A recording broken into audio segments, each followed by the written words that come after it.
the Center for Nonprofit Studies at Austin Community College, and welcome to Civil Society, where we explore issues affecting our communal well-being through a nonprofit lens. We're a proud partner of ACC TV, but given COVID-19, we continue to operate virtually for our 5th season. Our center is fully committed to being an anti-racist organization. We're moved by a new sense of urgency to heighten our community's consciousness of institutional racism, systemic impediments to racial equity, and to aggressively progress on the continuum to racial equity to fulfill America's promise for all of its inhabitants. This episode is part of our series on the Asian Pacific Islander experience in Austin. To date, we've explored the Black and Hispanic experiences in Austin, and we'll focus on the Indigenous people's experience next. You can access earlier episodes and register for future programs at nonprofitaustin.org/civil-society. With today's episode, we begin to explore the Asian Pacific Islander experience in Austin.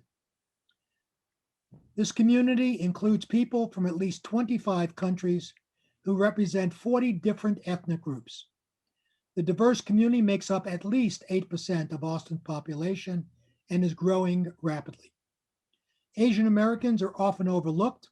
Partly this can be attributed to what's called the model minority myth, the assumption that all Asians are wealthy and highly educated and therefore not needing social services.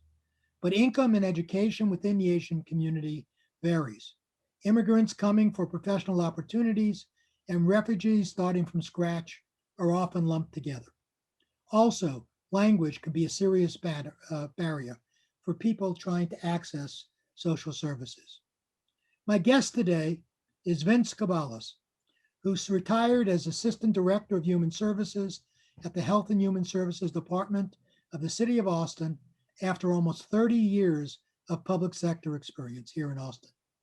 Not content with retirement, Vince continues his leadership within the Asian American community as a past chair of the Asian American Quality of Life Advisory Commission from 2017 to 2020, and he remains a commission member until 2023. He's among the founders of the Network of Asian American Organizations, which helps bring together these diverse entities. He's also a former chair of the Asian American Employee Network and was instrumental in establishing the annual Asian Pacific Cultural Heritage Celebration. I've known and worked with Vince during his time as Assistant Director of Human Services. He was and is a man of great passion and competence. During that time, he played a key role in determining strategic directions for area-wide human services delivery, including coordination with the Austin Independent School District and Travis County, among other entities. Vince is also a Tai Chi master, one of the key leaders in organizing the annual World Tai Chi and Qigong Day event here in Austin since 2001, which brings together many Central Texas martial arts schools to promote health and wellness for the general public. And I think that's what sums up Vince, someone who's concerned with promoting public wellness and health. So Vince, welcome. Thank you for being here. Thank you for sharing your time, and thank you obviously for your life of public service. Well, thank you for the opportunity. So before we go any further, why don't you tell us a little bit about, very briefly, what is Tai Chi and Qigong? Okay, Tai Chi is a catch-all name for a lot of different styles of slow-moving martial arts. It is a martial art, but it's done slowly to concentrate on how the body's moving, how the hand, the feet, the balance, how the energy flows through your body as you go through these movements. The style I teach is called Ipsen, which translates to moving meditation. So it's like meditating on your movement and not just sitting. So that's kind of where Tai Chi comes from. Its roots, the name for Tai Chi, its roots are in China, and there's a whole long story about how it was practiced in the temples and then suppressed by the Mongols, and then came out as family style. Our style, the Ipsen, which is a Korean style of Tai Chi, we use the name Tai Chi just because that's an understandable name for the general public. But Ipsen is moving meditation, and its roots is in the Buddhist temple in Korea, and that's where my master, Grandmaster Yi, trained and practiced. Qigong is a internal energy flow. Some people practice Qigong separately and just focusing on building your internal power, your energy power in your body through various techniques. In our style, we do Tai Chi and Qigong together because it's incorporated into our forms. And so, but the Qigong itself is the internal Qi is internal, Gong is power. So it builds your internal power through various methods. So does this help with concentration, physical well-being? Yes, yeah, I try and do some Tai Chi and Qigong every morning as part of my routine, as well as meditation. You know, one of the advantages of being retired now is that I can set aside half an hour in the morning to do these things, which was more difficult to set aside when I was working. So I think it helps me stay balanced, even when I was working. Having that little bit of 10 minutes of Tai Chi in the morning helped me focus my mind into what was going on. So I try and get at least 5 or 10 minutes of meditation or Tai Chi just to settle down and make sure that whatever I'm doing that day is focused and all that. It's sort of like my bagel and cream cheese every morning. Me focused. Yeah, as long as you focus on every bite. And Well, I do. All right. So tell us a little bit about Vince. Where do you come from? Why did you do what you're doing? Okay, well, first of all, my roots, I'm Filipino. My grandparents on my mother's side and my father's side were all from the Philippines. And so, but I would say that myself and all of my cousins married non-Filipinos. So that's one of the things about society, is that it's diluting that heritage, and the challenge is to maintain the heritage and accepting the multitude of parts.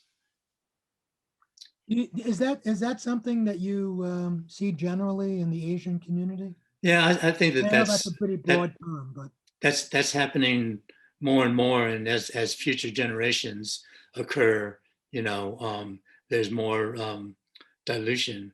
But getting back to who I am, my father was in the military for almost 30 years, and in the Army, and then he was worked for Texas Employment Commission, after retiring, and then until he retired again. And my mother was a teacher. She was a piano teacher when I was young, and elementary school teacher.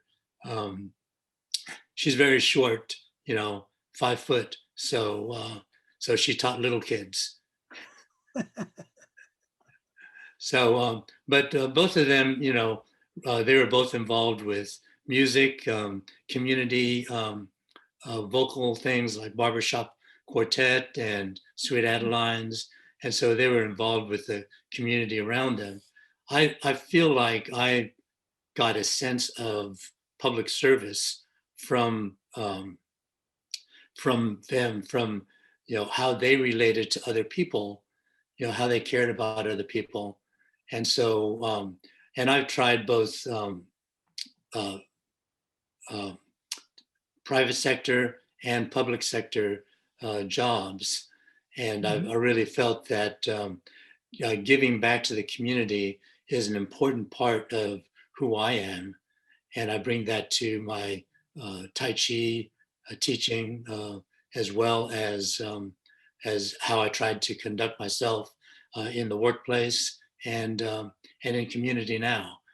Just to uh, be a servant of helping the community, making, one thing I really enjoyed about the assistant director position is that it gave me an opportunity to really help develop programs that serve the community. So I got a very good sense of self from how different programs for homeless or AIDS or uh, uh, substance abuse, children, elderly, to have my finger in all of these different areas and helping direct the overall progress was very satisfying for me. So while you were in the city, my recollection, at least, is there weren't very many Asians in the city's leadership at that time. Yes. And I'm not sure if there are today, but did your ethnicity affect your work at all? Did you experience anything positive or negative as a result of who you are? Well, I like to tell the story about when I was first hired by the city, because at that time they didn't they tracked ethnicity, but they weren't very open about it. And so when I interviewed and I got hired, my supervisor listed me as Hispanic, just because uh, that was the first thing that came to their mind when they saw me. And I think, in fact, at that point in time, Asian wasn't even a category in the city employment structure demographics. And so I had to correct that, after, a number of years of service, maybe 8 years or something. When I was changing to another job, I had to correct the fact that I'm Asian and not Hispanic. And so I think that throughout my working life, that my being Asian has affected in both positive and negative ways. I think in a positive way, it's helped bridge the gap. I tell a little story about when I was in high school. There used to be in El Paso, there was the whites and the Mexicans, and I was in between, so I could have friends on both sides and really help them come together. And in a way, I continue to try and do that in helping people understand each other at their core, rather than at the surface of what they look like. So I feel like that's part of who I am. And most of the jobs I had with the city had to do with serving the community, housing, neighborhood revitalization, human services. But So you've played a role during your career in at least in some of the work I've done with you in making sure that Asians have had a seat at the table, so to speak. mhm. Talk a little bit about that. Why was there resistance? Was it just pure ignorance? Was there any prejudice involved in so forth? I mean, it was just lack of consciousness. Why do you think that Asians have not had the seat that many believe that they should? Well, first of all, it was a small population. when I went to UT, there was only a handful of Asians there, and now you look at UT, and a large percentage of the students are Asian. So part of it is the population changes. When we were doing this health assessment and looking at the demographics between 2000, 2000 and 2010 census, the percentage of Asians doubled and the number of Asians doubled. So it went from 3% to 6%, and now it's about 8%. So part of it has to do with just the changing demographics, and a lot of it has to also do with recognition of Asians in the community. One of when the Asian American Employee Network was created, I watched a council meeting where these drivers, Chani Sur, Gopal Guthikanda, George Chang, were speaking to council about the lack of representation of Asians in the community. And so I think council really took that to heart and helped create the Asian American Employee Network, which was a network that was actually created by council or encouraged by council, and as most of the other employee networks were self-generated. And so that's how we got our kick into organizing the Asian American Employee Network to help create more Asian American positions in the city and to track how well the city is doing in meeting the goals that were set by council for the demographics. And so, in that realm, former Mayor Gus Garcia was very key. He really pushed a lot of our issues through the council in direction to the city manager. And so we really, he's one of my mentors, in understanding politics, which I really don't like. but it's a fact of life. Yeah, well, yes. How would you compare the situation, again, vis-a-vis Asian visibility community, the time when you started out and where we are now in Austin? Well, I think that we've barely met the long-term goal of 3% in the city as far as employment.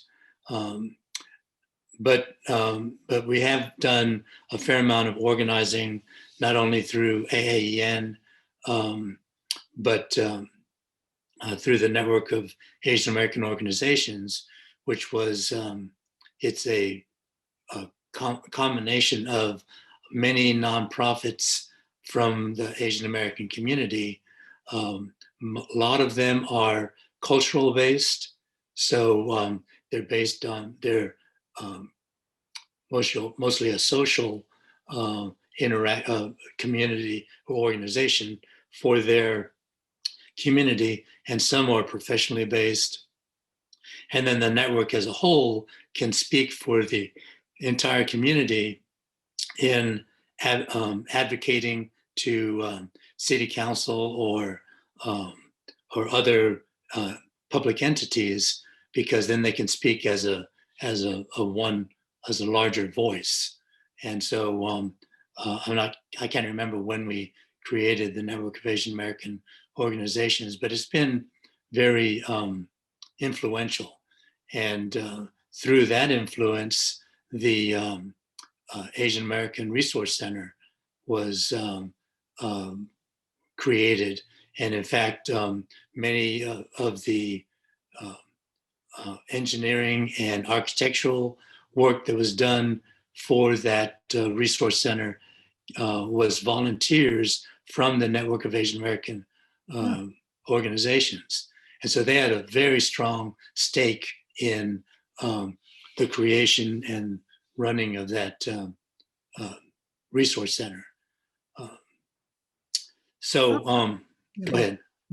So, So how does the diversity of the community play itself out? You get all these people with different sets of interests come together. right. I think, you know, one of the first important things that we needed to make people aware of is that Asians cannot be lumped together. You know, we have to lump Asians together for demographic statistics. Otherwise, they'd be so low they wouldn't show up in the demographics. So, in my mind, the first step is to have Asians recognized demographically as a group. The next step is to have them recognized as individual parts of that group and the differences in those cultures and heritage and health. You know, when we did the health assessment, we really recognized that there are some health aspects like blood pressure, diabetes, that are very high in certain Asian communities and not as high in others. And so eventually we need to decentralize the larger Asian American group in order to deliver services that are culturally and linguistically appropriate. So it's a big to small to spreading out concept. And one of the ways that we did that through the Asian American Employee Network was an annual Asian American Pacific Islander Cultural Heritage Month celebration. So it was a luncheon that the network put on for other employees of the city, so that the rest of the city, because they always come for a free lunch, but the rest of the city could experience the different kinds of Asian foods. They could experience entertainment from different Asian groups, so they could then see, you know, different kinds of cultural influences, you know, without being shoved down their throat, so to speak. You know, so because I think you have to get this acceptance of the Asians in the community, you know, and language and culture are, you know, two of the keys. And you know, one of the things that I've been working on for the last 7 or so years has been language access. You know, in the city is recognizing that there's multiple languages. You know, and the city has done a good job at, you know, including Spanish in a lot of their flyers and their outreach and stuff. And then I've been pushing for them to also include Asian Americans. And I think that the Austin Public Health has responded very well to that.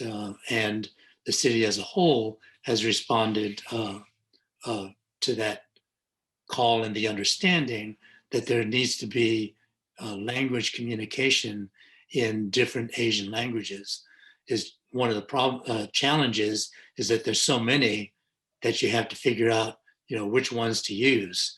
I think that the city has done a great job of converting their website to be for language access. We promoted the tracking of interpretation and translations through separate object codes in the city now. So now we can stay on top of who is using those services, and then go down to, focus on departments that need to do better than that. So I can't remember for sure what your question had to do with diversity, I I think. don't know, but you just gave me a lot of good information. So, the hell with the question. So what based upon your experiences, where you've been in the public, obviously, and whether you want to or not, you're forced to represent the whole group of Mhm. people. What is the one or two most important things that you think non-Asians in Austin ought to know about Asians to better appreciate the challenges that Asians face, or any group that's not part of the majority? Well, currently, I think that two of the big challenges you mentioned at the beginning was the model minority myth, because when you lump everyone together, there's a huge stratification, just like in Austin as a whole. There's a huge stratification between high income and low income and poverty level. The poverty level of Asian Americans is actually about the same as the community as a whole. And a lot of people don't recognize that. They don't recognize that the vast difference, and then you have the other language barrier and cultural barrier that keeps Asian Americans from participating fully in the community. So the focus on language access, has that I've had, has been in order to break down that barrier, because Asians are part of the community. They deserve the same services, but if they don't understand those services, if they can't communicate, then they get left out.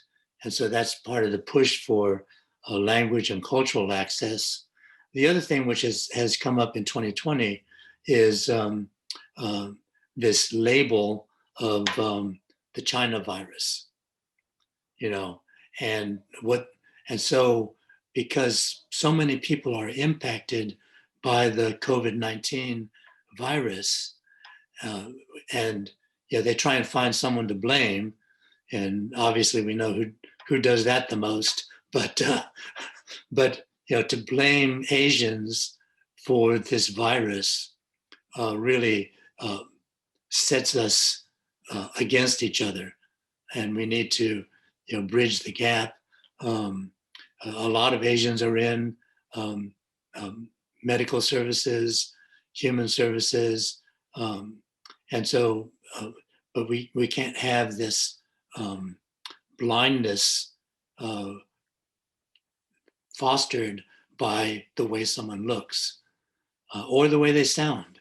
We have a lot of Asian immigrants that speak English but not very well, and so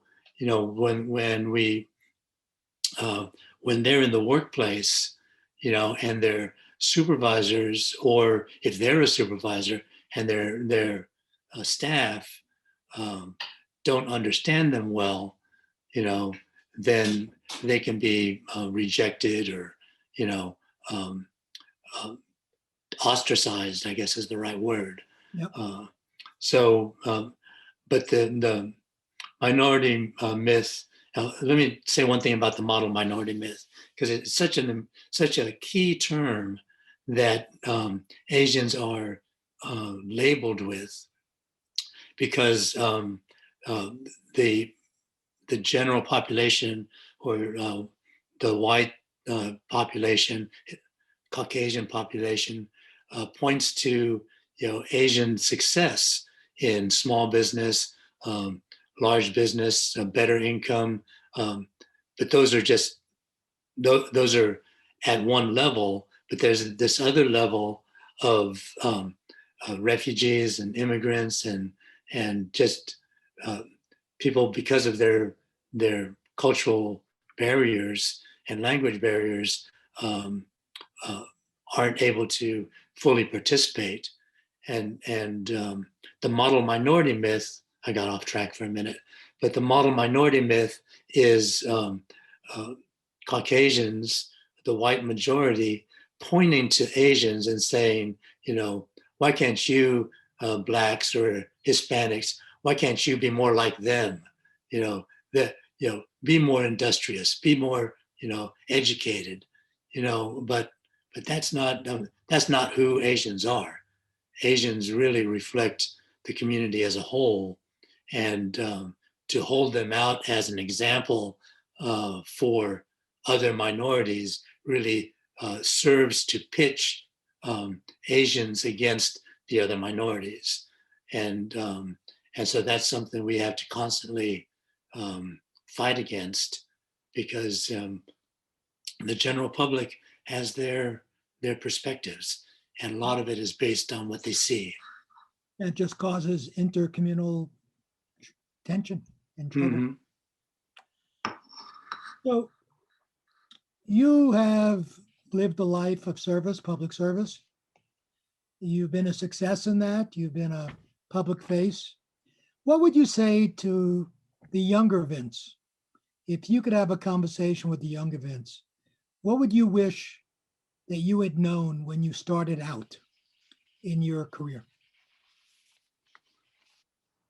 Well, I think that the first thing I would say would be to have confidence in yourself. I was very aware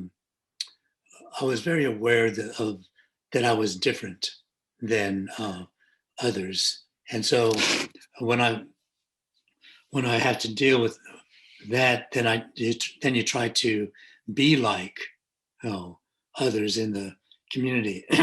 And if I'm not myself, I don't have confidence in myself, then um, then I feel ostracized.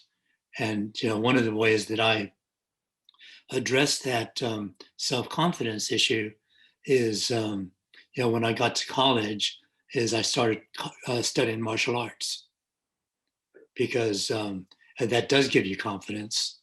And when I was in high school, as I talked about being in both camps, when there was flare-ups between those two camps, I could get in between, and and people would say, "Oh, watch out, he knows karate." And so everyone would calm down, because I had that, I gave off that persona.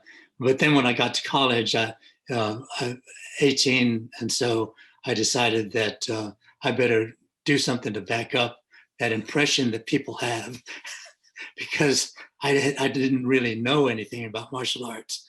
And so that's what got me involved in martial arts in about 68, I think. So I assume that was also very helpful during your service with the city. Oh no, he knows karate. yes, I think everyone jokes, and I guess Mr. Miyagi, I get that all the time, especially at bars. But Let's explore why you spend so much time at bars. No, I'm just joking. but I think that the other thing about my younger self is to recognize that you can be a bridge to other communities, and I think that uh, that is something that I can carry, um, through life. And I wish I'd have recognized. I wish I'd have recognized that earlier, instead of being so concerned, so lack of self-confidence. Um, so I think that that's uh, one of the things Mhm. for my younger self. So who have been your mentors? You mentioned Gus Garcia, who I Right. believe was the first Hispanic mayor of Austin. Yeah, and Um, he really helped us understand, the political implications of what our demands were, and how to go about that. He helped us connect with department heads, assistant city managers, and so forth. Uh, as an aside, I would say that through one of my efforts and in the Asian American Employee Network did result in a assistant city manager appointment uh, some years ago, Roger Chan, and then now there's another um, Asian assistant city manager, Ray Ariano. But so he helped me understand the political implications of things. Another mentor for me was Lupe Morin, and you probably remember Lupe. Um, she was she was in the executive team for uh, the Health and Human Services Department, now Austin Public Health, and she helped me transition from uh, the financial realm, because I was a grants coordinator. Um, I was in charge of a lot of the financial strategies into the human service realm, which is really where I found my home, and I found my passion in human services. And she was the one that advocated for me with the director to promote me to that position when it was created, the human services assistant director position.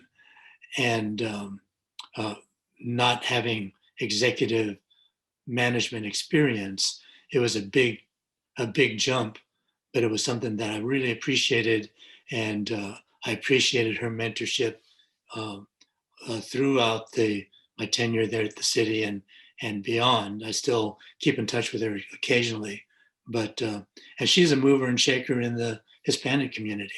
You know, mhm. um, very well known. Uh, and then I guess the other mentor, um, I think that uh, Chani Sur, who's Asian American, um, uh, I think he's Cambodian. Well, I better Yeah, not he's say. Cambodian. Uh, He was in my Leadership Austin class. oh, okay. But his character is very outgoing, very strong. And when we were creating the Asian American Employee Network and the Network of Asian American Organizations, he would I would always question about, coloring outside the lines, you know, staying within the areas that we can control. And he is always outside the box thinker, Yep. you know. And so he would really be out there, and it was something that was really inspiring to me. He's always willing to take a risk, and so Yep. he's the third person that I would say is a mentor for me. I think when we talk about uh, lessons learned, um, one lesson I learned throughout my life is not to hold grudges. And I'm relieved. I'm relieved. Thank you. so I won't hold grudges for you cutting me off, No problem. No problem. but uh, it harkens back to my martial arts um, uh, focus. What our school philosophy is: three times consider, three times patience, three times forgive. So consider your actions before, have patience with others, um, and then be willing to forgive people that uh, uh, uh, do something to you. So, so that's don't hold a grudge, you know. And I always try and take a minute to think about what is it I'm going to say before I stir up a big hornet's nest. And then, I think that one thing that I've got is hope for America. America is this melting pot of civilizations. And as I've seen the Asian American experience coming to America and people trying to hold on to their culture, but at the same time, the culture being diluted through marriage, children focusing on other cultures, being attracted to people of other cultures. Like I said, none of my cousins married Filipinos, and none of and my children all married outside of Asians. African American for my daughter, white and Russian for my son. So the culture gets diluted, and the hope is that we will continue to be part of our individual heritage. There's a couple of concepts that I wanted to share, that Tai Chi concepts. One that comes from this World Tai Chi and Qigong Day is this concept of one world, one breath. Mm-hmm. So, in that event, it's a worldwide event, and we look at being one with the rest of the world through our breath, through our Tai Chi, and then the other Tai Chi concept is center of the universe. So when we stand at attention before we do our movement or after we do our movement, we come to center of the universe. Your universe is defined by your family in front, friends behind you, your teacher to the right, your significant other to the left, spiritual guidance you get from above, and your ancestors below. That makes you unique in your universe. And that's something that I think is important for people to recognize. Absolutely.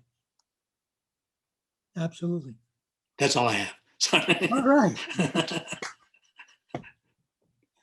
I'm glad you don't hold grudges. Okay.